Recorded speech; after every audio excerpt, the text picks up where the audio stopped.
Cut the needle and knot off the string.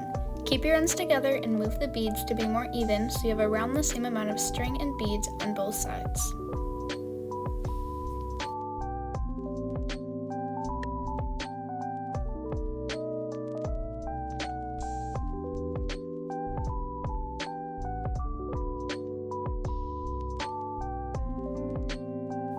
Pre-stretch and tie the knot. Tie one normal knot and pull the beads tightly together.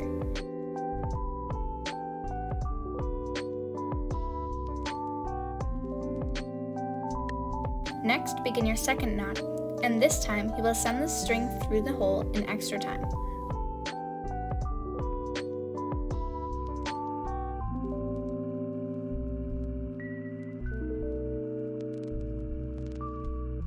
Pull the knot tight, making sure all the beads are nice and secure.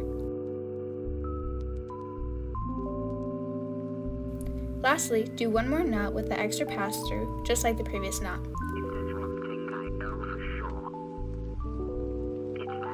And just like that, boom, you're ready to cut.